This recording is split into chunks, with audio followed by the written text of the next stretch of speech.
겁니다. 또 군에는 수사권 자체가 없는데 수사 외압 혐의를 씌운 것도 말이 안 된다고 주장했습니다. 이 대사는 국방부와 외교부 장관을 만나는 등 내주 예정된 방산협력회의를 준비하고 있습니다. TV조선 이채리입니다. 성범죄자 변호 과정에서 2차 가해 논란이 불거진 민주당 조수진 후보가 결국 사퇴했습니다. 이재명 대표는 다시 공석이 된 서울 강북을에 친명 인사인 한민수 대변인을 공천했습니다. 이 지역 현역인 박용진 의원은 안 된다는 뜻인데 기준이 뭔지 오윤주 기자가 알아봤습니다. 오늘 새벽 1시쯤 조수진 후보는 서울 강북을 후보직에서 물러나겠다며 더 이상 당에 대한 공격을 멈춰달라고 했습니다. 당 선대위는 후보 검증 부실 문제를 인정하면서도 사과는 하지 않았습니다. 사전에 검증 절차 과정에서 변호 이력을 검증하지 못한 건 사실입니다. 사과 계획은 없습니다. 이재명 대표는 조 후보 사퇴 11시간 만에 한민수 대변인을 전략 공천했습니다. 경선 차점자였던 박용진 의원은 후보군으로도 검토되지 않았습니다.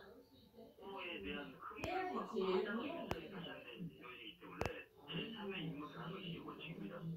언론인 출신인 한 후보는 2022년 9월 이대표 체제에서 당대변인에 임명된 친명 인사로 평가됩니다. 이 대표는 개파 관련 얘기가 나올 수 있다는 기자 질문에 한심한 얘기라며 회견을 끝냈습니다. 한민수 후보가 친명이면 경선 기준으로 내가 안 좋겠습니까?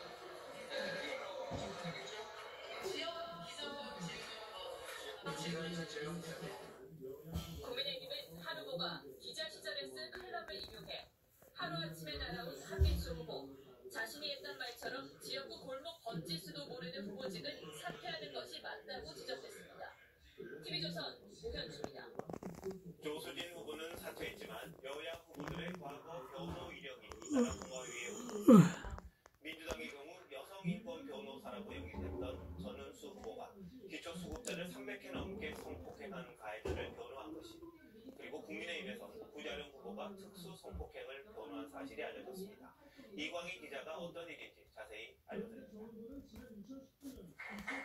민주당 전은수 후보는 지난 1월 인재부 영입될 당시 자신을 여성인권 변호사로 소개했습니다. 한국성폭력 위기센터 무료 법률 지원 사업 전문 변호사로서 여성인권 보호를 위한 활동에도 앞장섰습니다. 그런데 전 후보는 지난 2019년 기초생활수급 여성을 1년여 동안 308차례 상습 성폭행한 가해자를 변호했습니다. 전 후보를 포함한 당시 변호인단은 내연관계로 합의하에 성관계를 가졌다고 주장했지만 재판부는 상습 성폭행 혐의가 인정된다며 징역 7년형을 선고했습니다. 전 후보는 또 같은 해 부모가 없는 시각장애 미성년자 여성을 폭행한 가해자를 변호하기도 했습니다. 전 후보는 당시 수임 결정 권한이 없는 고용 변호사였다며 네거티브라고 주장했습니다. 국민의힘 구자룡 후보도 지난 2013년 한 여성을 특수 성폭행한 가해자 2명의 변호인단에 합류했습니다. 재판 과정에서 변호인 측은 가해자들이 술에 취해 심신미약 상태였다며 주치 감경을 주장했지만 재판부는 2명 모두에게 실형을 선고했습니다.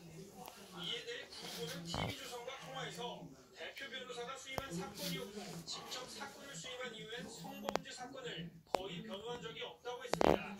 TV조선 이광입니다.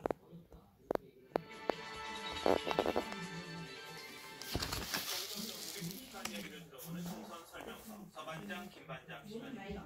오늘은 김정우 반장부터 시작해볼까요? 네, 여당 반등의 골든타임입니다.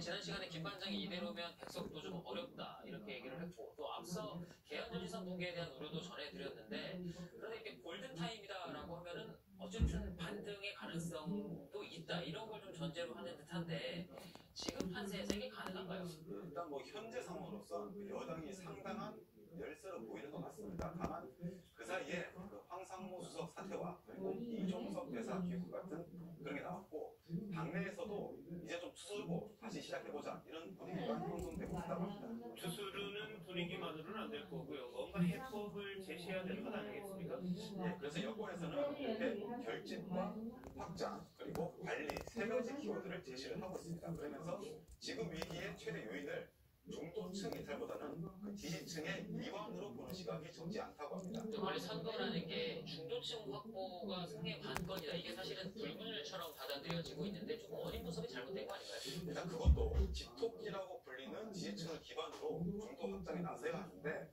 여권이 이를 너무 강화한 측면이 있다는 겁니다. 그래서 경선까지 치른 후보들 공천을 철회를 하려면 그 후보풍에 대한 대비책도 강구를 했어야 되는데 이런 점이 미흡했다는 겁니다. 그리고 두 번째로는 결집 다음이 바로 확장인데 중도와 청년층을 겨냥한 마이크로 타깃이라고 하죠. 세분화된 그룹을 대상으로 한 확장 전략이 필요하다는 겁니다.